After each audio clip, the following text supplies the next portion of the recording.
আর doctor Mohammad Yunus আজকে দাদারে যা বলেছে যে হাসিনারে ফেরত দেওয়া লাগবে, এখন মানে বিস্ফোরা হয়ে দেখা দিয়েছে।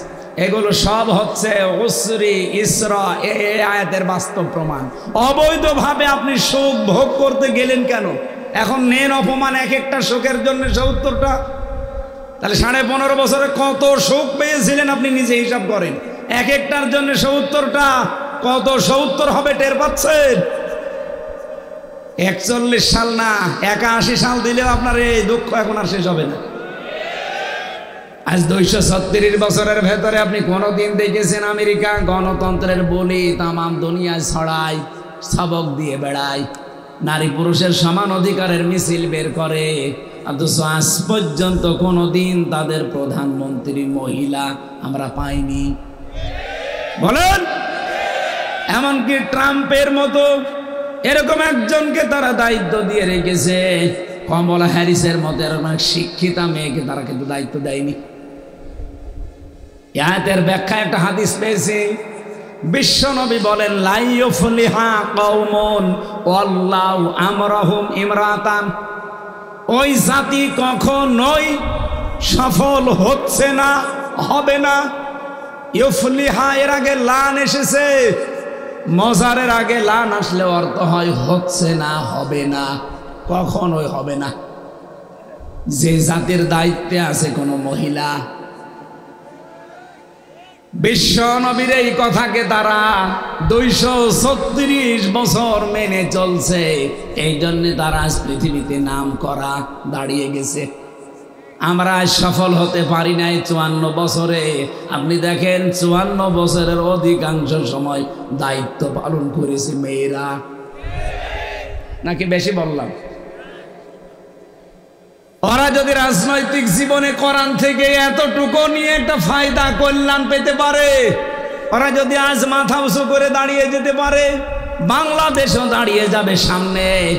আমরা সিদ্ধান্ত নিতে চাই কোনদিন নবীর এই কথার বাইরে আর বাংলাদেশ যেন না যায়। যারা দায়িত্বে আসবে যেই হোক সে যেন পুরুষ হয়। এই কথা বলেন না কেন?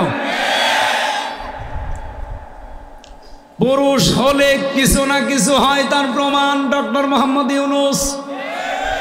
২ নবীর নাম নিয়েছে, মোহাম্মদ আর ইউনূস। কি খেলা দেখিয়েছে কালকে, দেখিয়েছেন দাদা পর্যন্ত হাত জোড় করে আছে।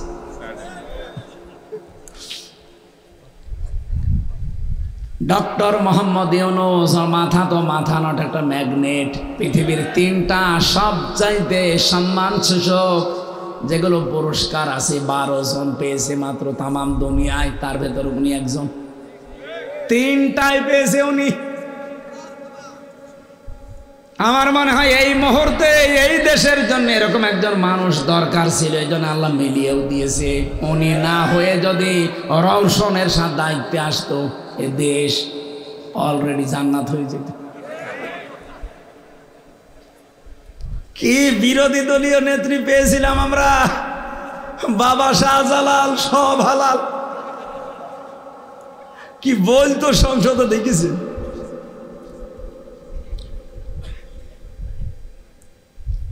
এই ৫৪ বছরে আমাদের বিরুদ্ধে যত মিথ্যা কথা আমাদের প্রতিবেশী নামে কলঙ্ক এরা ছড়িয়েছে, তামাম পৃথিবীর ২৫৭টা রাষ্ট্রের প্রতিবেশীরা এত মিথ্যা কথা বলে না। ভয়েস অফ আমেরিকা, মাইক্রোসফট এরা রিপোর্ট দিচ্ছে তামাম পৃথিবীতে সবচাইতে বেশি মিথ্যা কথা বলে ইন্ডিয়া। তাহলে এই ৫৪ বছরে আমাদের বিপক্ষে যারা কথা ছড়িয়েছে তামাম দুনিয়ায়, এদেশে নাকি সংখ্যালঘু নির্যাতন হয়, এই মিথ্যা কথা বলে বলে তামাম দুনিয়ায় আমাদের কালার করেছে এই দাদারা। এই কথা বলেন না কেন? প্রতিবেশী প্রতিবেশীর মতো থাকবে, কারণ প্রতিবেশী তো পাল্টানো যায় না। চরিত্র যদি না পাল্টান, আমাদের কাছে পরে চরিত্র শিখে নিন। আমরা যদি সত্যি জ্ঞানী হয়ে থাকি, আগামী থেকে যে মানুষগুলো লাফাচ্ছেন যে তাড়াতাড়ি আমাদের চেয়ার দেন, কি করবেন? চেয়ার 15 বছরে তো চেয়ারের পায়াও পাননি, হঠাৎ আপনি এত পাগল হয়ে গেলেন কি করে যে চেয়ার চাই, চেয়ার চাই? কি করবেন চেয়ার নিয়ে? আজকে ফজু পাগলা নামে একটা লোক আছে কিশোরগঞ্জের, ফজু পাগলা যে স্ট্যাটাস দিয়েছে যে ভারতের সাথে নরেন্দ্র মোদীর সাথে যাই করেন না কেন কিছু মানি না, নির্বাচন দিন, তাড়াতাড়ি ক্ষমতা হস্তান্তর করেন। ক্ষমতা কি আপনার বাবার নাকি? একটা ট্রাক সরাতে পারেন না আর এখন ক্ষমতা নেবেন মানে? যেভাবে চলছে চলুক, আগে সংস্কার হবে, পরিবর্তন হবে। এই 1628 জন যারা দায়িত্বে ছিল, একটা জালেম আর জালেমের দোসর যেন চেয়ারে না থাকে। তারপরে নির্বাচন। কিসের নির্বাচন এখন? সেই ডিসি ওই ডিসি আছে শুধু কুড়িগ্রাম থেকে রাজশাহী এসেছে, এই পরিবর্তন। আমরা চাই চেয়ার গুলোতে এই জালেম এবং জালেমদের দোসর এই 15.5 বছরে যারা একটাও যেন না থাকে, সব পাল্টানো লাগবে। আমিরে জামাত ডক্টর শফিকুর রহমানের এই একটাই ঘোষণা। কথা বলছে না কেন? এটা না দিয়ে আবার দেবেন, এই দিনের ভোট রাতে হয়ে যাবে। নবীজি বলেন, মানিত্তাবাল হুদা বিগাইরিল কোরআন আদাল্লাহুল্লাহ। তিরমিজি শরীফের হাদিস। আপনি যদি হেদায়েত পাওয়ার জন্য কোরআন বাদে কোনো জায়গায় ধর্ণা দেন, আপনার নিয়ত যদি ভালো থাকে, আল্লাহ নিজে দায়িত্ব নিয়ে আপনাকে গোমরা বানিয়ে দেবে। রাজশাহী বাসী শব্দের দিকে খেয়াল করেন। আদাল্লাহ ইউদিল্লু, এটা বাবে ইফআল থেকে এসেছে। যদি দল্লা শব্দ দিতেন সলাসি মুজাররদের কায়দা, তাহলে বাংলা অর্থ আসতো আপনি নিজেই নিজেকে গোমরা বানিয়ে ফেলেছেন। আদাল্লাহ বাবে ইফআল থেকে আসার কারণে বাবের খাসিয়াত আছে প্রায় 9টা। আমি 43টা বাব একেবারে সূরা ফাতিহার মতো মুখস্থ করেছিলাম এবং প্র্যাকটিক্যালে মিলিয়েছিলাম কোরআন আর হাদিসের সাথে। আমি 9টা খাসিয়াতের ভেতরে প্রথম পেয়েছি এটা, আদাল্লাহ ইউদিল্লু। এর বাংলা অর্থ প্রথমেই দাঁড়াবে আল্লাহ নিজে আপনাকে দায়িত্ব নিয়ে খারাপ গোমরা বানিয়ে দেবে। এবার আমার প্রশ্ন, পৃথিবীতে হেদায়েত দেওয়ার একচ্ছত্র মালিকানা হামজার। আপনি কি ঘুমাচ্ছেন? কার নাম বললাম? আমার হাতে ক্ষমতা আছে, আপনি কিছু জবাব দিচ্ছেন না। হেদায়েত দেওয়ার একচ্ছত্র মালিকানা কার? আরো জোরে বলেন। উনি যদি বলেন যে আমি নিজে ধরে গোমরা বানিয়ে দেব, কোন বাবা আছে আপনার হেদায়েত দিতে পারে? সুতরাং আজকের এই ময়দানে যারা এসেছেন, এটা রেকর্ড হচ্ছে, সারা পৃথিবীতে বাংলা ভাষাভাষী মানুষ শুনবে। সবাইকে উদ্দেশ্য করে বলছি, সিদ্ধান্ত নেওয়া লাগবে কঠিন ভাবে। বাংলাদেশে যেই পীরের দরবারে কোরআন নেই, কোরআনের কর্মসূচি নেই, ওই দরবার যদি আমার বাবাও কায়েম করে, আমি ওই দরবারে নেই। ওখানে যদি আমি ভালো হওয়ার নিয়তেও থাকি, আমাকে খারাপ বানাবে কে? এটা যে হয় বাংলাদেশের প্রমাণ পেয়েছেন কুষ্টিয়ার লালনের মাজার। মানুষ কিন্তু ভালো হওয়ার নিয়তে যায়, কিন্তু কোরআন সেখানে নেই, কোরআনের কর্মসূচি চলে না। এই জন্য হাজারো মানুষের রাজশাহী, চাঁপাইনবাবগঞ্জ, নওগাঁ থেকে যায়, বউ ছেলে মেয়ে সব নিয়ে যায়। ভালো হওয়ার পরিবর্তে আরো খারাপ হয়। আগে গাঁজা খেত না, এখন গাঁজা খায়। আগে বিড়ি সিগারেট বুঝতো না, এখন বিড়ি খায়। ওকে ভালো হয়েছে না খারাপ হয়েছে? ওকে খারাপ বানিয়েছে কে? কেন? কোরআন যেখানে নেই তুই গেলি কেন? এই কথা বলছে না কেন? আর একটু সামনে যাই, আমি বললাম জবাব দেওয়া লাগবে। 48,000-এর উপরে বাংলাদেশে এখন সরকারি জরিপে দরবার আছে। হাতে গোনা কয়েকটা বাদ দিয়ে অধিকাংশ জায়গায় আপনি কোরআনের কোনো নিয়ম পাবেন না। ওর বাবারা যে নিয়ম বানিয়েছে ওইটা চলে। এজন্য অধিকাংশ জায়গায় দেখি মানুষ ভালো হওয়ার নিয়তে যায়, কিন্তু খারাপ হয়ে যায়। আল্লাহ নিজে তাদেরকে খারাপ করে দিয়েছে সেখানে কোরআন না থাকার কারণে। যদিও তার নিয়ত ভালো ছিল, কিন্তু কোরআন নেই, আপনি গেলেন কেন? বাংলাদেশে যেই রাজনৈতিক দলের কর্মসূচিতে কোরআন নেই, ওই দল যদি আমার বাবাও প্রতিষ্ঠাতা, তারপরও আমি ওই দলে নেই। এটা মানতে পারবেন? কারণ হাত তোলেন তো। হ্যাঁ, আন্দাজে হাত তুলবেন না ভাই।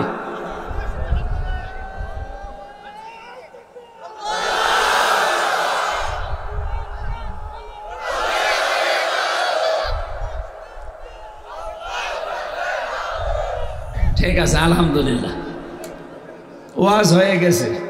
এবার আমরা মোনাজাত করে দিই। না মানে আবার কি ওয়াজ করবো? যারা আলেম বসে আছে জিজ্ঞাসা করে এরপরে আর কোনো ওয়াজ আছে? কোরআন যেই দলে নেই, ওই দল যদি আমার বাবাও তৈরি করে, আমি ওই দলে নেই। তাহলে এই দেশে কোরআন আছে যেই দলে, হেদায়েত পাওয়ার জন্য যাওয়া লাগবে সেই দলে।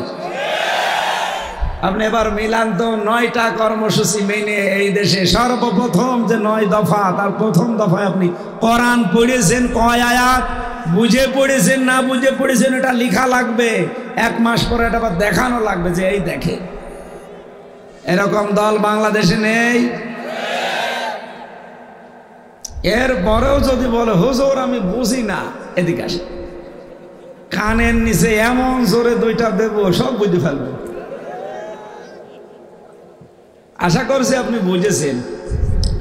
49টা এখন নিবন্ধিত দল, কিন্তু যেই দলটা নিবন্ধিত ছিল অবৈধভাবে তারা নিবন্ধন বন্ধ করে দিয়েছে। আমরা চাই এই দলেরও নিবন্ধন ফিরিয়ে দেওয়া। হ্যাঁ, কথা বললেন না? অবৈধ সরকারের সব কিছুই ছিল অবৈধ। এই কথা বলেন না কেন? জিন্দা শহীদ জনাব এটিএম আজহারুল ইসলাম, তাকে যে সমস্ত মিথ্যা মামলা দিয়ে, মন মতো রায় দিয়ে, যাদের সাক্ষীর উপরে ভিত্তি করে শয়তান পর্যন্ত এখন আশ্চর্য হয়ে যাচ্ছে যে একটা কথা হলো, সাক্ষী দেখেছে 6 কিলোমিটার দূর থেকে, আর একজন দেখেছে 3 কিলোমিটার দূর থেকে, আর একজন দেখেছে 1.5 কিলোমিটার দূর থেকে। ওদের কি চোখ না রাডার? কিভাবে দেখলো 6 কিলোমিটার দূর থেকে যে উনি ধর্ষণ করেছে, উনি বাড়ি ঘরে আগুন লাগিয়েছে? ওই কি ধোয়া দেখে মনে হয় আন্দাজে একটা ধারণা করেছিল। সেই মিথ্যা ধারণার উপরে এই মানুষটাকে 13 বছর পার হয়ে যাচ্ছে। এখনো পর্যন্ত অনেকে বাঙালিকে হাইকোর্ট দেখাচ্ছে যে না, ওনার সাজা হয়ে গেছে, তো এই জন্য ওনারে জামিন দেওয়া যাচ্ছে না। এই কথা যে বিয়াদবগুলো বলে, বাংলাদেশে তারেক জিয়ারও তো সাজা হয়েছিল 8 বছর। এই কথা বলেন না কেন? সে জামিন পায় কি করে? তার স্ত্রী ডাক্তার জোবাইদা, তার 3 বছর সাজা হয়েছিল, সে জামিন পায় কি করে? ম্যাডাম খালেদা জিয়ার সাজা হয়েছিল 6 বছর, সে জামিন পায় কি করে? তারা যদি জামিন পেতে পারে, এটিএম আজহারুল ইসলামও জামিন দেওয়া লাগবে। এই এপ্রিলের 22 তারিখে ডেট আছে। বাঙালিকে আর হাইকোর্ট দেখাবেন না। আমাদের ধৈর্যের বাঁধ কিন্তু শেষ হয়ে গেছে। আমিরে জামাত ডক্টর শফিকুর রহমান হাফিজাহুল্লাহ যে ঘোষণা দিয়েছিলেন, আপনাদের কথা মতো কিন্তু আমরা কিছু করি নাই। 22 তারিখেও যদি টাল বাহানা করেন, হাইকোর্ট যদি আর দেখাতে চান বাঙালিকে, কোনো হাইকোর্ট সুপ্রিম কোর্ট দেখা হবে না। 1 দফা 1 দাবি, এটিএম আজহারুল ইসলামকে 22 তারিখে ছেড়ে দেওয়া লাগবে। কারা কারা চান এটা দেখি?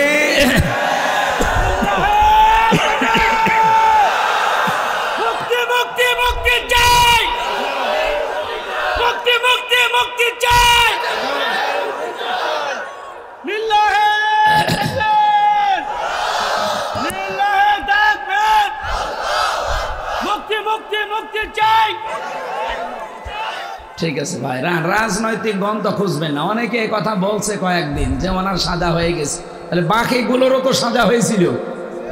এমনকি আমি যাদের সাথে ছিলাম এই 3 বছর, সবচাইতে ভয়ঙ্কর এবং সন্ত্রাসীদের তালিকায় যারা 1 নম্বরে আছে, সুইডেন আসলাম, নাম শুনেছেন? আসলাম ভাই নামে একটা সিনেমা আছে না, নায়ক মান্নার? আপনারা তো মনে করছেন হুজুর কিছু জানে না। উনি আমার একদিন রাতের বেলা এসে আমরা বলছে, হুজুর কে আপনি? আসরের নামাজ পড়ার সঙ্গে সঙ্গে সব তালা লাগিয়ে দেয়, আর আপনি রাত 9টায় এসেছে। বলছে আমি সুইডেন আসলাম। আমি বলছি ভাই কি বলবেন বলেন, মানে আমি সব ভুলে গেছি। ওরে বাবা, এই লোকটার নাম আমি আজ 3 বছর শুনছি। চেহারা দেখলে আপনি যত বড় সাহসী মানুষ হন 1 গ্লাস পানি খাওয়া লাগবে। এইরকম লম্বা চওড়া, এইরকম ভয়ঙ্কর মানুষ, নাম শুনে বোঝা যাচ্ছে না কিরকম হবে। সুইডেন ওনার জীবনী নিয়ে সিনেমা বানিয়েছে আসলাম ভাই। উনি 27 বছর পরে পরে বের হলো। উনি যদি বের হতে পারে, ডেঞ্জার রাসু যদি বের হতে পারে, ভয়ঙ্কর তাজ যদি বের হতে পারে, আর একজন ভেতরে আছে মুকিম গাজী, 260 বছর জেল। ও মনে হয় কিয়ামতের পরে বের হবে। আমি ওনারে একদিন বললাম ভাই আপনার কয় বছর জেল? 260। আপনি বের হবেন? 260 বছর, 43 বছর জেল খাটতেছে। ওনাকেও মনে হয় ছেড়ে দেবে।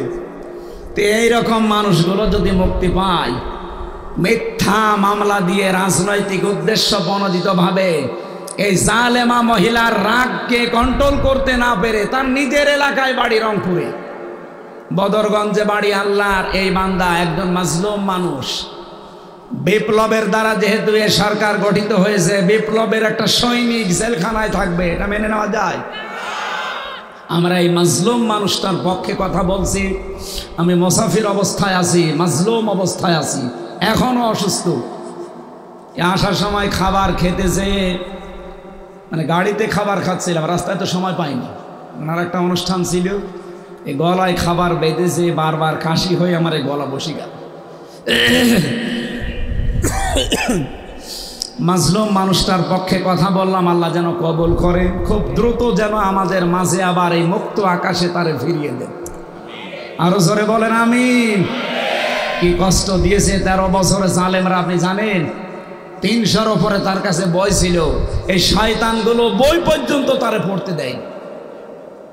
মাঝে মাঝে কারারক্ষীরে দিয়ে আমার কাছে চুরি করে বই পাঠাতো, যে বলবা আমির হামজাকে যে বইগুলো যেন পড়ে এখান থেকে যে শিক্ষা পাই, ও যদি বের হতে পারে মানুষকে যেন জানায়।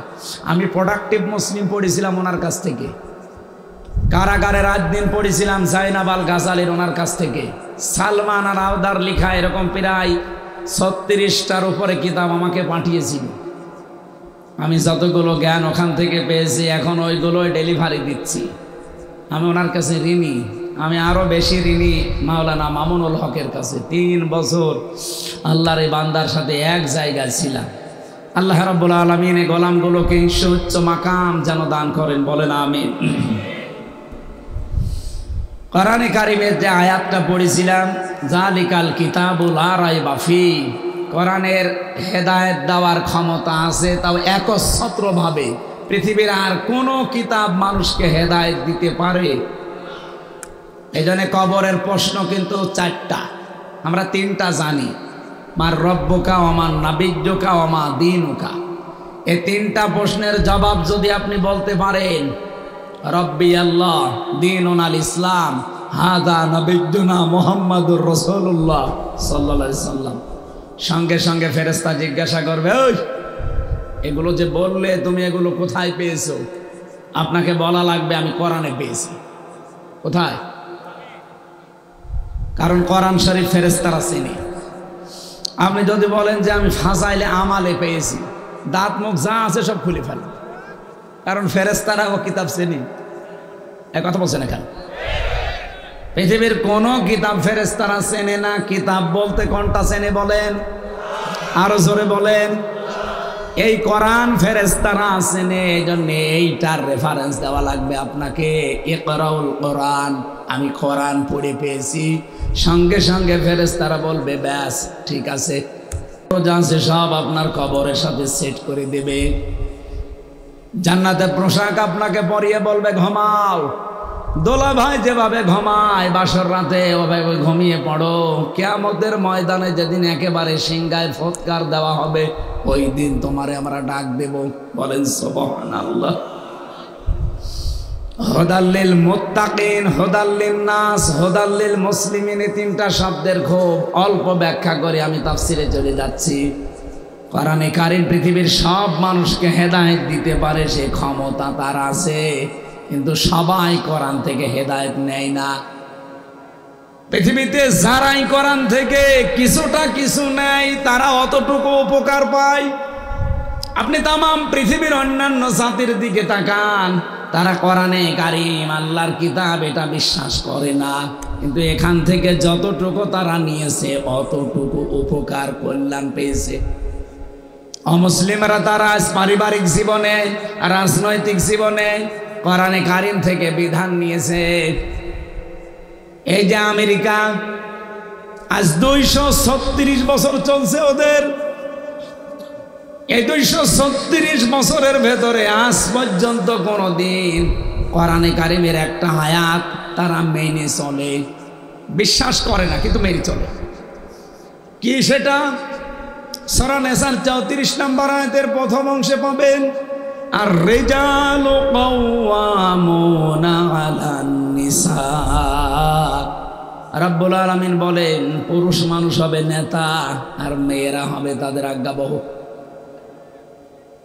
আজ 236 বছরের ভেতরে আপনি কোনদিন দেখেছেন আমেরিকা গণতন্ত্রের বলি তামাম দুনিয়ায় ছড়ায়, সবক দিয়ে বেড়ায়, নারী পুরুষের সমান অধিকারের মিছিল বের করে, অথচ আজ পর্যন্ত কোনদিন তাদের প্রধানমন্ত্রী মহিলা আমরা পাইনি? বলেন। এমনকি ট্রাম্পের মতো এরকম একজনকে তারা দায়িত্ব দিয়ে রেখেছে, কমলা হ্যারিসের মতো এরকম শিক্ষিতা মেয়েকে তারা কিন্তু দায়িত্ব দেয়নি। আয়াতের ব্যাখ্যা একটা হাদিস পেয়েছি, বিশ্বনবী বলেন লা ইউফলিহা কওমুন ওয়াল্লাহু আমরাহুম ইমরাতান। ওই জাতি কখনোই সফল হচ্ছে না, হবে না। ইউফলিহা এর আগে লান এসেছে, মজারের আগে লান আসলে অর্থ হয় হচ্ছে না, হবে না, কখনোই হবে না। যে জাতির দায়িত্বে আছে কোনো মহিলা, বিশ্ব নবীর এই কথাকে তারা 236 বছর মেনে চলছে, এই জন্য তারা আজ পৃথিবীতে নাম করা দাঁড়িয়ে গেছে। আমরা আজ সফল হতে পারি নাই 54 বছরে। আপনি দেখেন 54 বছরের অধিকাংশ সময় দায়িত্ব পালন করেছে মেয়েরা, নাকি বেশি বললাম? ওরা যদি রাজনৈতিক জীবনে কোরআন থেকে এতটুকু নিয়ে একটা ফায়দা কল্যাণ পেতে পারে, ওরা যদি আজ মাথা উঁচু করে দাঁড়িয়ে যেতে পারে, বাংলাদেশও দাঁড়িয়ে যাবে সামনে। আমরা সিদ্ধান্ত নিতে চাই কোনদিন নবীর এই কথার বাইরে আর বাংলাদেশ যেন না যায়। যারা দায়িত্বে আসবে যেই হোক সে যেন পুরুষ হয়। এই কথা বলেন না কেন? পুরুষ হলে কিছু না কিছু হয়, তার প্রমাণ ডক্টর মোহাম্মদ ইউনূস। 2 নবীর নাম নিয়েছে, মোহাম্মদ আর ইউনূস। কি খেলা দেখিয়েছে কালকে, দেখিয়েছেন দাদা পর্যন্ত হাত জোড় করে আছে।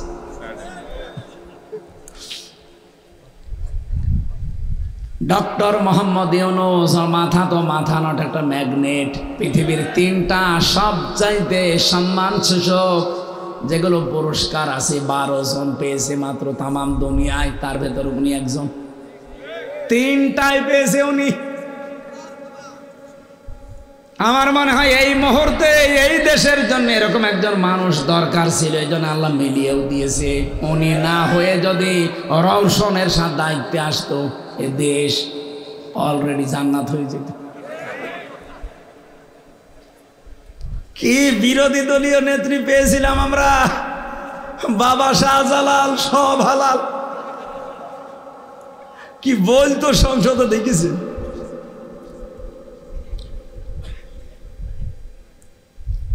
এই 54 বছরে আমাদের বিরুদ্ধে যত মিথ্যা কথা আমাদের প্রতিবেশী নামে কলঙ্ক এরা ছড়িয়েছে, তামাম পৃথিবীর 257টা রাষ্ট্রের প্রতিবেশীরা এত মিথ্যা কথা বলে না। ভয়েস অফ আমেরিকা, মাইক্রোসফট এরা রিপোর্ট দিচ্ছে তামাম পৃথিবীতে সবচাইতে বেশি মিথ্যা কথা বলে ইন্ডিয়া। তাহলে এই 54 বছরে আমাদের বিপক্ষে যারা কথা ছড়িয়েছে তামাম দুনিয়ায়, এদেশে নাকি সংখ্যালঘু নির্যাতন হয়, এই মিথ্যা কথা বলে বলে তামাম দুনিয়ায় আমাদের কালার করেছে এই দাদারা। এই কথা বলেন না কেন? প্রতিবেশী প্রতিবেশীর মতো থাকবে, কারণ প্রতিবেশী তো পাল্টানো যায় না।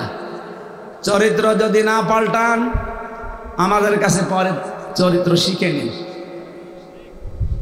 আমি যে কথা তুলেছিলাম যে কোরআন থেকে ওরা হালকা কিছু নিয়েছে তাই দাঁড়িয়ে গেছে, সুতরাং আমরাও যদি সত্যিই কিছু নিতে পারি আমরাও দাঁড়িয়ে যেতে পারবো ইনশাআল্লাহ। আমি কয়েকদিন আগে মালয়েশিয়া ছিলাম, তারাও 2004 সালের পর থেকে দাঁড়িয়ে গেছে। তারা একটা বিষয় আমি দেখেছি, ওদের দেশে খাদ্যে ভেজাল এটা নেই। যদি খাদ্যে কেউ ঔষধ দেয়, ভেজাল করে, যদি ধরা পড়ে সঙ্গে সঙ্গে মেরে ফেলবে, ওর কোনো বিচার আচার নেই। বাংলাদেশের রাজশাহীর বাগমারার একজন আছে আমার কুষ্টিয়া বিশ্ববিদ্যালয়ের বড় ভাই আব্দুল জব্বার মন্ডল, এই যে অভিযান চালাচ্ছে বিভিন্ন জায়গায় খাদ্যের উপরে, আপনি দেখেছেন না? আপনাদের রাজশাহীর জন্য একজন গর্ব। বাংলাদেশে মাত্র 200 জন অফিসার যদি এরকম আমরা পেতাম, এদেশে আজ কেউ খাদ্যে ভেজাল দেওয়ার, ঔষধ দেওয়ার, বিষ দেওয়ার সাহস দেখাতো না। তাও তো ওনার হাতে সেরকম কিছু নেই। আমরা চাই অন্যান্য যারা আছেন, বিশেষ করে ম্যাজিস্ট্রেট, সবগুলো যেন আব্দুল জব্বার মন্ডলের মতো হয়। এ দেশটা দাঁড়িয়ে যাবে ইনশাআল্লাহ, আমি বিশ্বাস করি 100%। কোরআন থেকে ওরা পারিবারিক জীবন, রাজনৈতিক জীবনটা নিয়েছে, বিবাহের ক্ষেত্রে ওরা নিয়েছে। ওরা দেখতেছে বিবাহ বাদ দিয়ে পৃথিবীতে টিকে থাকা সম্ভব না। পরিবার না থাকলে মানুষ মানুষ হিসাবে বিবেচিত হতে পারে না। ওরা এতটুকু নেওয়ার কারণে আজ ফল পাচ্ছে। রাজনৈতিক জীবনে কোরআন থেকে একটু কিছু নিয়ে ফল পাচ্ছে। আল্লাহ বলেন হুদাল্লিল মুসলিমিন, মুসলমানদেরকে হেদায়েত দেবে। আজ আমরা মুসলিমরা একটু বেশি নেই, এই জন্য উপকারও বেশি পাই। সবচাইতে পরিপূর্ণ কল্যাণ পাবে কোরআন থেকে তারা যারা মুত্তাকি। যারা কি? আরো জোরে বলেন।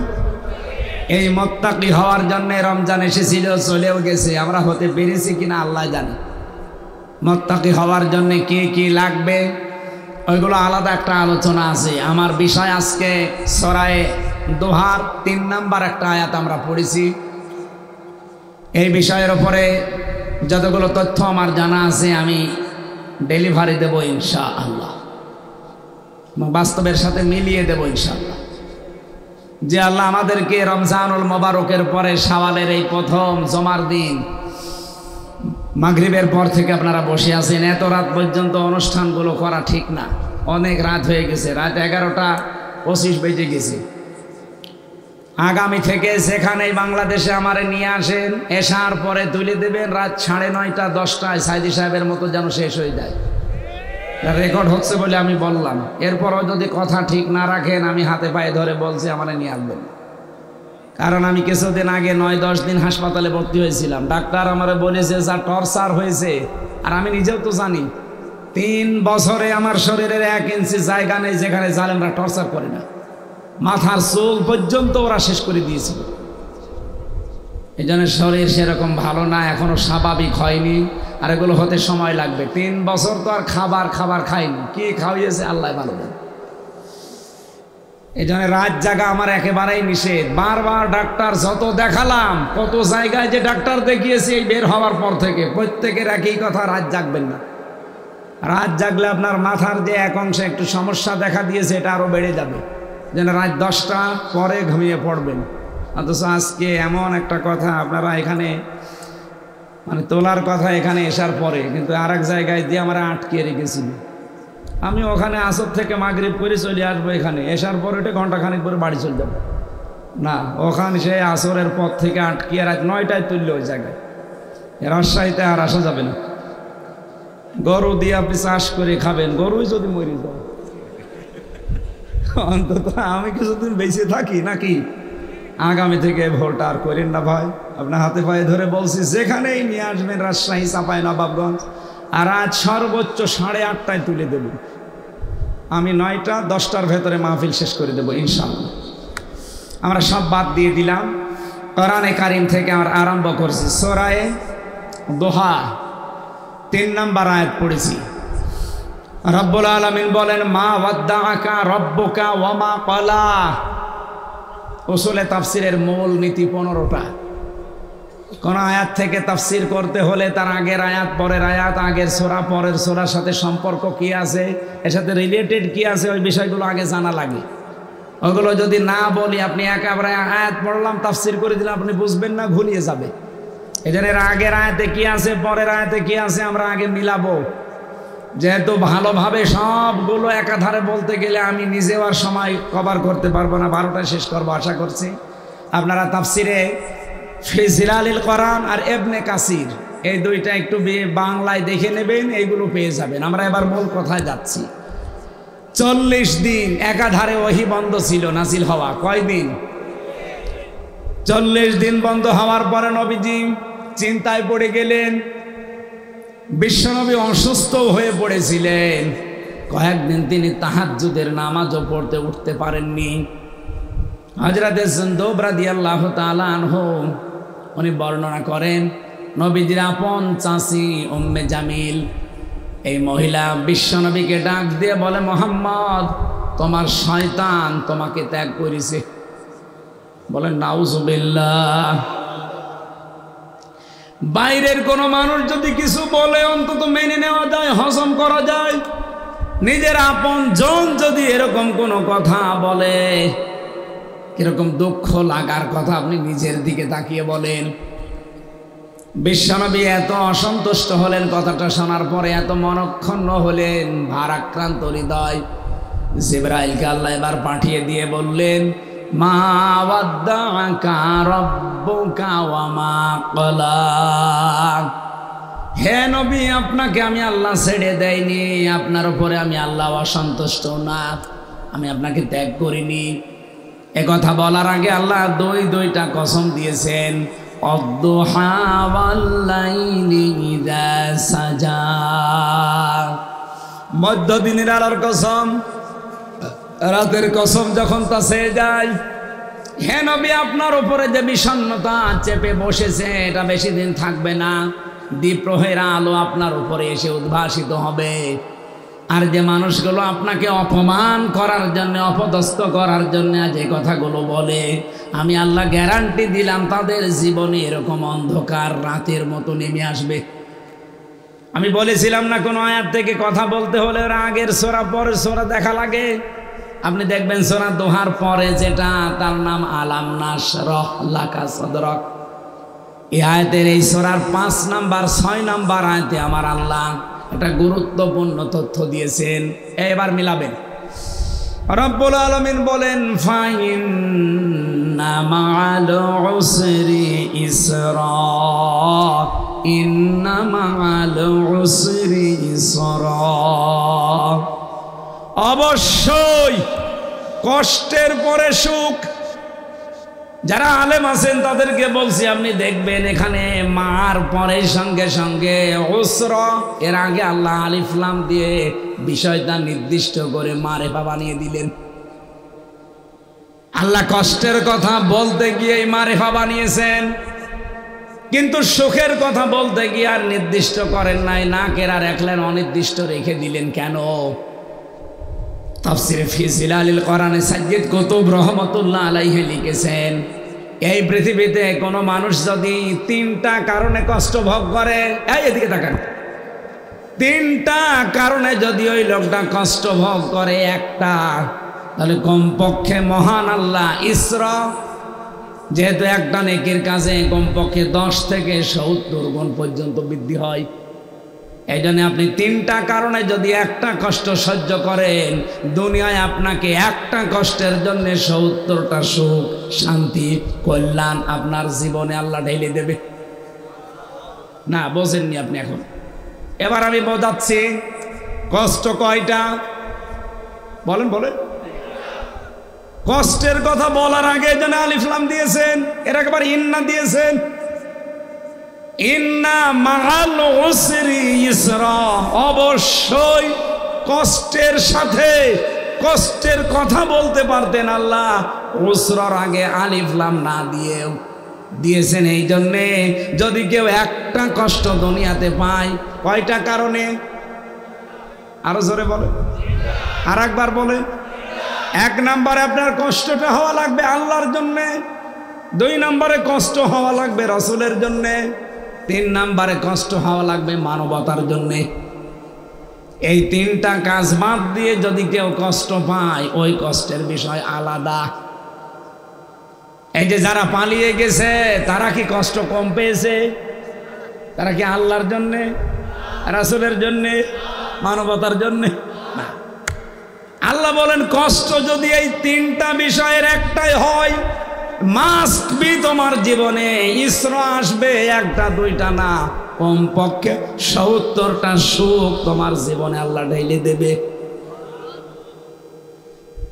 সিস্টেম অফার পৃষ্ঠায় দেখুন, আপনি যদি অবৈধভাবে কোনো সুখ দুনিয়াতে একটা ভোগ করেন, তাহলে অবশ্যই আপনার জীবনে 70টা দুঃখ, অপমান, অকল্যাণ আল্লাহ নিজে পাঠাবে। খালি ভালোটা শুনলে সুবহানাল্লাহ বললেন, পরেরটা কি বলবেন? আজ যারা আমরা ইসলামের জন্য, আল্লাহর জন্য, মানবতার জন্য একটা কষ্ট সহ্য করেছি, মাস্ট বি দুনিয়াতে আল্লাহ 70টা সুখ, শান্তি, কল্যাণ আমাদেরকে দেবেই দেবে। এই আয়াত বিশ্বাস করেন না? বলেন বলেন। পক্ষান্তরে যারা একটা সুখ অবৈধভাবে ভোগ করেছেন, একটা সুখ যারা অবৈধভাবে ভোগ করেছেন, অবশ্যই দুনিয়াতে আপনাকে দুঃখ, দুর্দশা, অকল্যাণ 70টা আল্লাহ ভোগ করাবে।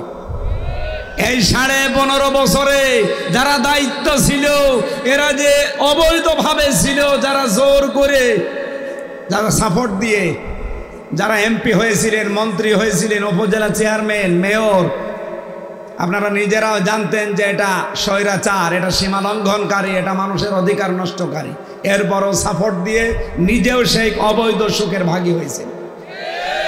এই কথা বলেন, এরকম অবৈধ সুখের ভাগী যারা একটা করে হয়েছেন, এখন 70টা দুঃখ পাওয়ার জন্য রেডি হন। আর এগুলো তো আমরা দেখতে পাচ্ছি, খাপের খাপ মমতাজের বাপ মিলে যাচ্ছে।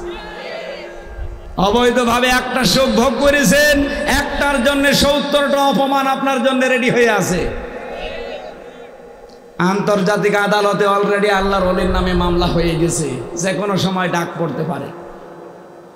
আর ডক্টর মোহাম্মদ ইউনূস আজকে দাদারে যা বলেছে যে হাসিনারে ফেরত দেওয়া লাগবে, এখন মানে বিস্ফোরা হয়ে দেখা দিয়েছে। এগুলো সব হচ্ছে উসরি, ইসরা, এই আয়াতের বাস্তব প্রমাণ। অবৈধভাবে আপনি সুখ ভোগ করতে গেলেন কেন? এখন নেন অপমান এক একটা সুখের জন্য 70টা। তাহলে 15.5 বছরে কত সুখ পেয়েছিলেন আপনি নিজে হিসাব করেন। এক একটার জন্য 70টা, কত 70 হবে টের পাচ্ছেন? 41 সাল না 81 সাল দিলেও আপনার এই দুঃখ এখন আর শেষ হবে না। আমি আর নিচে নামলাম না। বিশ্বনবী মুহাম্মদ রাসূলুল্লাহকে আল্লাহ ছেড়ে দেয়নি, এই জন্য তো অলাল কি ওয়াদুহা ওয়াল লাইলি ইযা সাজা, রাতের কসম দিলাম যখন তা সেই অন্ধকার হয়ে যায়। এমন অন্ধকার হয়েছিল 4 তারিখেও যারা পাহারা দিত, 5 তারিখে একটা লোক পায়নি। কি অন্ধকার নেমে এসেছে আপনি দেখেছেন? এখান থেকে শিক্ষা নেওয়া দরকার। স্বৈরাচার যারা যারা হয়, যারা জালেম হয়, তাদের বাড়ি ঘর পর্যন্ত আল্লাহ অভিশপ্ত বানিয়ে দেয়। এটা মনে হয় আমি বানালাম। সূরা নমলে 19 নম্বর পারা 20 নম্বর পৃষ্ঠা 7 নম্বর লাইনের 52 নম্বর আয়াতে আছে। আল্লাহ রাব্বুল আলামিন বলেন, ফাতিলকা বুয়ুতুহুম খাবিয়াতাম বিমা যালামু। এই সেই ঘরগুলো, আল্লাহ নাই নিজের আঙ্গুল দিয়ে দেখাচ্ছে, এই সেই ঘরগুলো বাইতুন দেয়নি, বুয়ুত বহু বছর, হোম এটা জমির। এই সেই ঘরগুলো, এই সেই রাজশাহীর অমুকের ঘর, লিটনের ঘর, এটা বাদশার ঘর, এটা সেই মোহনপুরের কি জানো নাম আল্লাহর ওলির, আইনের ঘর। এই সেই ঘরগুলো বিমা যালামু খাবিয়াতান, পরিত্যক্ত হয়ে পড়ে আছে। আজ সবগুলো আজ পড়ে আছে একেবারে জনশূন্য হয়ে, মানব শূন্য হয়ে, তাদের জুলুমের কারণে। আজ প্রমাণ পাওয়া যাচ্ছে যারা এদেশের দায়িত্ব ছিল অধিকাংশ মানুষের বাড়ির নিচে টর্চার সেল পাওয়া যাচ্ছে। এই পাশের জেলা নাটোর, দেলাওয়ার ভাইয়ের ছেলেকে শিমুল নামে এক এমপি ছিল, ওর বাড়ির নিচে মারার পরে, হত্যা করার পরে তার লাশ পাওয়া গেছে 3 দিন পর।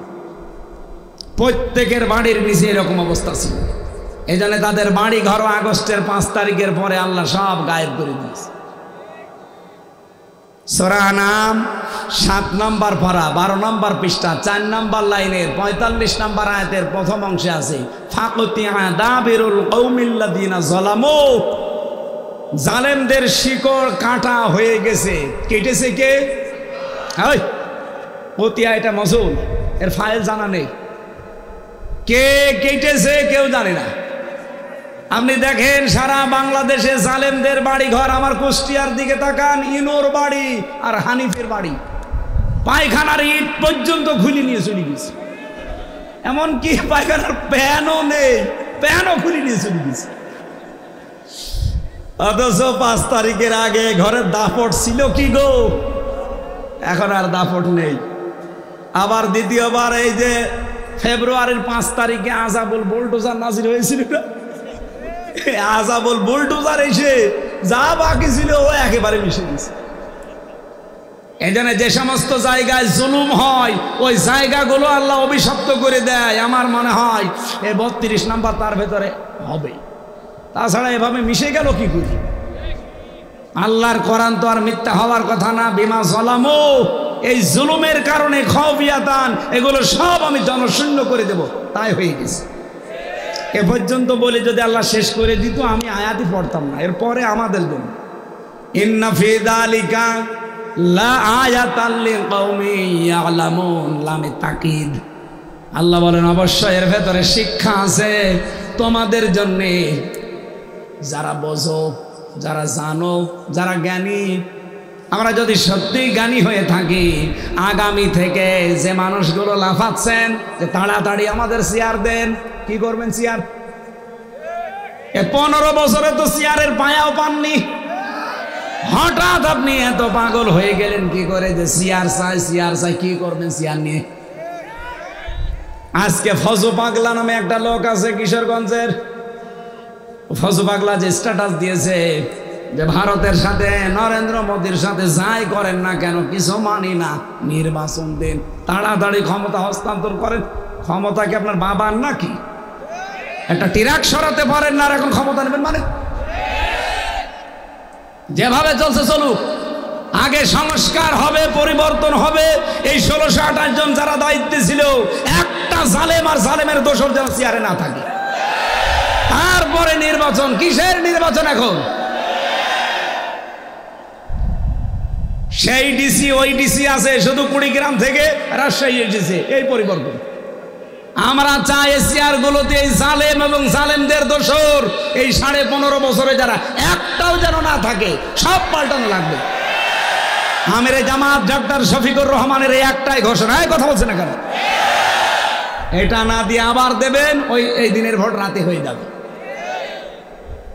এক লোক বিবাহ করে কেবল বাসর রাতে বউ রেখে বিড়ি খেতে গেছে বাইরে, হঠাৎ করে স্বামীর বোন এসে বলছে, ভাবি তুমি কি করবা জানি না, আমার কিন্তু ভাতিজা চাই। ঠিক আছে, আমার সময় দিবা না? কিছুক্ষণ পরে এসেছে এই বরের ভাই, বলছে ভাবি কি করবা জানি না, আমাদের কিন্তু ভাতিজা চাই, ছেলে হোক মেয়ে হোক আমাদের লাগবে।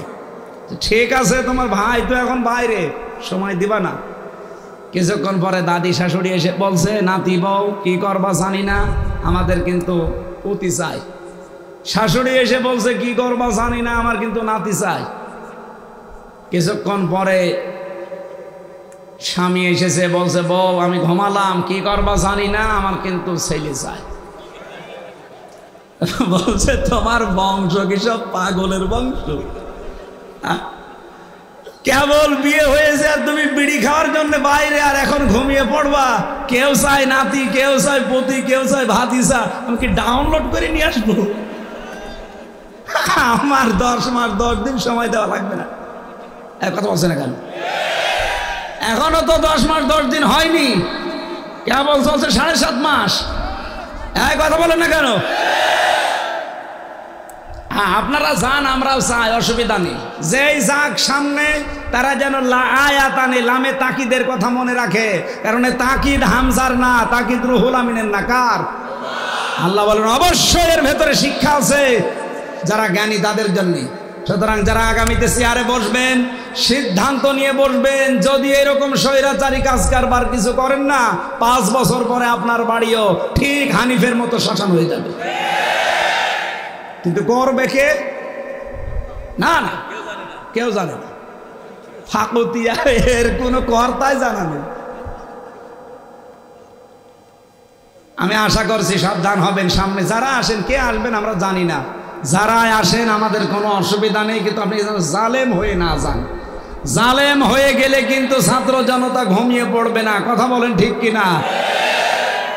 আমার ভাইরা, নবীজিকে আল্লাহ যে সান্ত্বনা দিলেন, আপনাকে আমি আল্লাহ কিন্তু ছেড়ে দেয়নি, আপনাকে আমি ত্যাগও করিনি, আপনার উপরে আমি আসলাম অসন্তুষ্ট না। এখান থেকে জিলালিল কোরআন থেকে আমি বারবার বলছি, কারণ জেলখানার ভেতরে 3 বছর আমার কোনো বই পড়তে দিত না বাইরে থেকে, সাহেব যা দিত ওইটা বাদ দিয়ে। কারারক্ষীরে মাঝে মাঝে বলতাম, ভাই 3 বছর হয়ে গেল এই যে কারারক্ষী, তাও হিন্দু আসতো, দেবদুলাল, সুব্রত বালা, এ ছাতা ও আলেমও বোঝে না, জালেমও বোঝে না। ওনারে বললাম, ভাই সবসময় তালা লাগিয়ে রাখেন, এই ফাঁসির কন্ডেম সেলের ভেতরে একটু বই দিতে পারেন না? ও বই নিয়ে এসেছে বঙ্গবন্ধুর আত্মজীবন, ভালো বই নিয়ে আসতে পারেন না? হুজুর আগামী সপ্তাহে আমার ডিউটি উঠবে, আমি ভালো বই নিয়ে আসবো। নিয়ে এসেছে বঙ্গবন্ধুর চীন সফর, আর বই নেই। হ্যাঁ, আমি লাইব্রেরিতে যাব, লাইব্রেরিতে নিয়ে এসেছে বঙ্গবন্ধুর ছেলেবেলা। তোর বই নিয়ে আসার দরকার নেই ভাই, তুই যা। পরে দেখি একজন মুসলমান কারারক্ষী, আশরাফুল, ও সাতক্ষীরায় বাড়ি।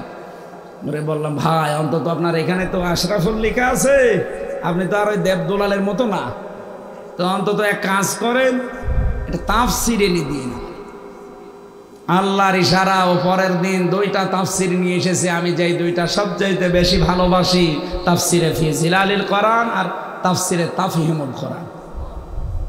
এই সময় পেয়েছিলাম বিস্তর, এই জন্য রেফারেন্সগুলো এখান থেকে দিচ্ছি, কারণ পড়েছি এই 2টা বেশি বেশি, বাকিগুলো তো পড়তেও দেয়নি, সময় পাইনি। মুসা আলাইহিস সালামের একটা ঘটনা আয়াতের সাথে মিল করে তাফসিরে মুফাসসিরে বোঝাতে চেয়েছেন বাস্তব। এইদিকে তাকান, নাকি শেষ করে দেব? আর 15-20 মিনিট থাকা যাবে না? না, 12:30 হলে আবার তাহাজ্জুদের সময় চলে আসবে, আমার আবার নামাজ পড়া লাগবে না। আমি খুব তাড়াতাড়ি করবো ইনশাআল্লাহ, যত তাড়াতাড়ি পারি। আল্লাহ রাব্বুল আলামিন হযরতে মুসা আলাইহিস সালাম, তিনি 23 বছর বয়সে কিন্তু মিশর ছেড়ে চলে গিয়েছিলেন, মাদায়েন। কত বছর বলেন বলেন? আপনি বাংলাদেশের দিকে তাকান, যেই মানুষগুলো এই স্বৈরাচার হাসিনাকে বিদায় দিয়েছে, এই ছাত্র ছাত্রী ভাইদের বয়স বেশিরভাগ ছিল 22-23। কথা বলেন না কেন? হযরত মুসা যখন ফিরে আসলেন মিশরে, সঙ্গে সঙ্গে আমার আল্লাহ ডাক দিয়েছেন, ওয়া আনা খাতারতুকা ফাসতামি' লিমা ইউহা। হে মুসা, তোমাকে আমি আমার আল্লাহর জন্য, আমি নিজের জন্য নির্বাচিত করেছি, মনোনীত করেছি, তোমাকে আমার জন্য আমি বানিয়েছি।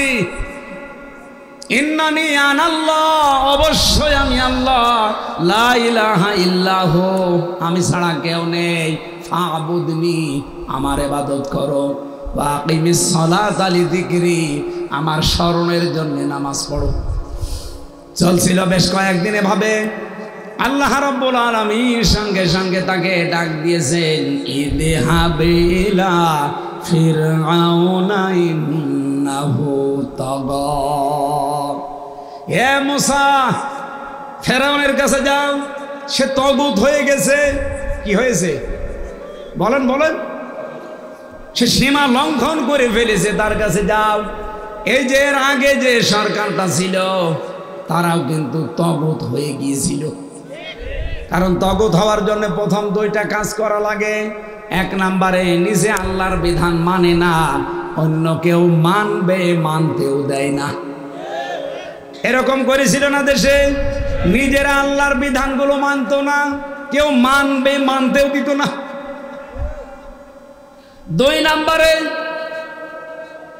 জনগণকে কষ্ট দেওয়ার জন্য তাগুত সরকার মন মতো আইন বানায়, বিধান বানায়। এই 15.5 বছরে এমন এমন আইন তৈরি করেছিল, বাংলার মুসলমানের কলিজা পর্যন্ত চোরমার হয়ে গিয়েছিল। আপনি যতগুলো ব্যবস্থা আছে, শিক্ষা বলেন, অর্থনীতি বলেন, বিচার ব্যবস্থা বলেন, প্রশাসন বলেন, যত ব্যবস্থা আছে সবগুলোতে তারা হাত দিয়ে দিয়ে আইন তৈরি করে করে ধ্বংস করে দিয়েছে সবগুলো। হযরতে মুসা আলাইহিস সালাম বললেন, রব্বুল আলামিন তুমি আমাকে এমন এক জায়গায় পাঠাচ্ছ যে তাগুত স্বৈরাচার, এর কাছে তো এমনি যাওয়া যাবে না। তোমার কাছে আমি প্রথম একটা জিনিস চাই, সেটার নাম হচ্ছে এলেম। নাম কি? তিনি বললেন, রব্বি জিদনি ইলমা, হে আল্লাহ তুমি আমার জ্ঞান বৃদ্ধি করে দাও। তাহলে স্বৈরাচারের মোকাবেলায় হযরতে মুসা প্রথম কি চেয়েছিলেন? আরো জোরে।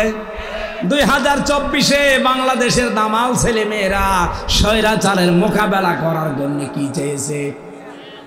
বলেছিল না কোটা না মেধা? বলেন বলেন, মেধার নাম কি? তারা যখন জ্ঞান পেয়েছে, মেধার মূল্য চেয়েছে, তখন তাদের নামে এমন একটা শব্দ লাগিয়েছে স্বৈরাচার, তার নাম দিয়েছে রাজাকার। এরা রাজাকার শব্দ পেয়ে স্লোগান আরম্ভ করেছে, তুমি কে আমি কে। কে বলেছে? কে বলেছে? হযরতে মুসা বললেন, আল্লাহ আমি জ্ঞান পেয়েছি, কিন্তু আমি আরেকটা জিনিস চাই, আমি এখন সাহস চাই, শক্তি চাই। রব্বিশরাহ লি সাদরি ওয়ায়াসসিরলি আমরি ইলা আখিরি আয়া। হে আমার বক্ষকে প্রশস্ত করে দাও, আমাকে শক্তি সাহস বৃদ্ধি করে দাও। আপনি 15.5 বছরে বিএনপির মতো এত বড় দল, জামাতের মতো এত বড় দল, আরো বড় বড় রাজনৈতিক দল স্বৈরাচারের একটা চেয়ারের পায়া 1 ইঞ্চি নড়াতে পারে নাই, অথচ এরা খালি হাতে, এদের বুকের ভেতরে আল্লাহ এত সাহস দিয়েছিল, প্রশাসনের সামনে নিজের বুক পর্যন্ত দিয়ে তারা পাহাড়ের মতো দাঁড়িয়েছিল। 3 নম্বরে আমি কোরআন থেকে পেয়েছি, তিনি বললেন, হে আল্লাহ শুধু আমি সাহস পেলে হবে না, আমি যে কথা ফেরাউনের কাছে বলবো, এ কথাকে সাই দেওয়ার জন্যে আমার একটা সহযোগী লাগবে। তুমি আমাকে এমন একটা বক্তা দাও যে বক্তার কথা হবে প্রাঞ্জল, স্পষ্ট ভাষী, কারণ আমার তো জহব্বা ছোট। হারুনা ওয়াখি হারুনা হুয়া আফসাহু মিন্নি লিসানান ফারসিলহু মাইয়া রিদ আইয়ুসাদ্দিকুনি। সূরা কসসের ভেতরে আছে, তিনি বললেন আমার ভাই হারুনকে আমার সাথে সঙ্গী সাথী সহযোগী বানিয়ে দাও। আমি স্বৈরাচারের সামনে যে আমার ভাইকে দিয়ে কিছু কথা বলাতে চাই, কারণ তার কথাগুলো বোঝা যায় স্পষ্ট, প্রাঞ্জল ভাষী। তার মানে বোঝা যাচ্ছে এই দেশে যারা একামতে দিনের দায়িত্ব পালন করছেন, আপনাদেরকে এই জাতির সামনে উপস্থাপন করতে হলে আপনারা যদি কথা বলার মতো ওই জায়গায় না থাকেন, এমন এমন বক্তা আপনাদের পেছনে থাকা লাগবে যে বক্তাদের কথা স্পষ্ট, প্রাঞ্জল ভাষী। তার ভেতরে রুহুল আমিন একজন। এইরকম রুহুল আমিন বাংলাদেশে যত হাজার হাজার আছে, আজ তাদেরকে আমার মনে হয় কাজে লাগানোর সময় এসেছে। কারণ মুসা আলাইহিস সালাম যে সত্য নবী ছিলেন, তিনি যে সঠিক ছিলেন, হক ছিলেন, সেটা সুন্দরভাবে উপস্থাপন করার জন্য রুহুল আমিন দরকার আছে না নেই? এখানে বাংলাদেশে এখন বক্তাদেরও এই ভাষায় কথা বলা লাগবে, যেমন বলেছিলেন হযরতে মুসা। শুধু এতটুকুই শেষ না, 3-4 নম্বরে তিনি বলেছিলেন, আল্লাহ আমরা ঐক্য চাই, আমি ঐক্যবদ্ধ একটা শক্তি চাই। আজ বাংলাদেশের দিকে তাকালে আমি এটা 100 ভাগ মিলাতে পেরেছি। স্বৈরাচার পতনের জন্য ছোট ছোট বাচ্চারা শুধুমাত্র 14 দল বাদ দিয়ে বাংলাদেশের সব ছাত্র ছাত্রী এক হয়ে গিয়েছিল। কিসের ছাত্র দল, কিসের ছাত্র শিবির, কিসের ছাত্র মৈত্রী, কিসের ছাত্র ইউনিয়ন, 1 থেকে শুরু করে মাস্টার্স পর্যন্ত যারা আছে সব হয়ে গিয়েছিল এক। কথা বলে না কেন? এটা না আজও সময় এসেছে বাংলাদেশকে পৃথিবীতে যদি দাঁড় করাতে চান, স্বৈরাচার মুক্ত যদি এই পৃথিবীতে বাংলাদেশ উপহার দিতে চান, আগামীতে কোনো স্বৈরাচার যেন মাথা চাড়া দিয়ে উঠতে না পারে এটা যদি দেখতে চান, দলাদলি পালাপালি লাফালাফি সব বাদ, সব এখন এক হওয়া লাগবে। যদি আবার ভুল করেন 100 বছরে সুযোগ আর আসবে না। শেষে বালির টিরা কোনোতে আর পারবেন না কিয়ামতের আগে। 5 নম্বরে আমি পেয়েছিলাম হযরতে মুসা ডাক দিয়েছি, আল্লাহ আমি শুধু ঐক্য চাই না, আমি সরঞ্জাম চাই, আমার কিছু সরঞ্জাম দাও, আমি এই স্বৈরাচারের সামনে যাব। আল্লাহ পাক বলেন যাও, তোমাকে আমি লাঠি দিলাম। ওমা তিলকা বিয়ামিনিকা ইয়া মুসা, আমার হাতে কি? লাঠি। এটা লাঠি, শুধু লাঠি না, ছেড়ে দাও। তিনি লাঠি ছেড়ে দিয়ে কি হয়েছিল? এখানে লাঠির ভেতরে আমার আল্লাহ এমন শক্তি পাওয়ার ক্ষমতা দিয়েছেন, স্বৈরাচারের যত শক্তি ক্ষমতা আছে সবগুলো ধ্বংস করার শক্তি ওই লাঠির ভেতরে ছিল। বাংলাদেশের 18 কোটি মানুষ আমাদের উচিত হবে এমন এমন লাঠি 18 কোটি মানুষের 36 কোটি হাঁটে থাকা লাগবে। যদি কোনো স্বৈরাচার মাথা ছাড়া দিয়ে উঠতে চায়, মুসা নবীর মতো লাঠি ব্যবহার করা লাগবে। এটা আমাদের পূর্বপুরুষ যারা তারা দেখিয়ে গেল। এই যে আবু সাইদ, হাতের ভেতরে কি ছিল? এই কথা বলছে না কেন? আপনি দেখেননি? তামাম দুনিয়া এটা দেখেছে। যখন গুলি লাগতেছে তারপরও লাঠি ছাড়ে নাই। এ লাঠি বলতে শুধু হাজে আবু সাইদের বাঁশের লাঠি না, এমন এমন লাঠি তৈরি করা লাগবে। বাংলাদেশে যে অ্যাটম বোম নেই,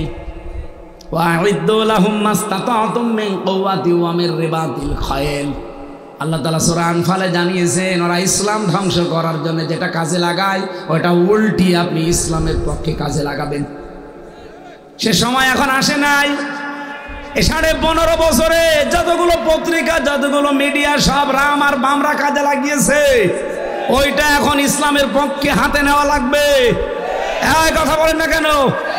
এই জন্য আমরা চাই অতি দ্রুত ইসলামিক টিভি, দিগন্ত টিভি খুলে দেওয়া হোক।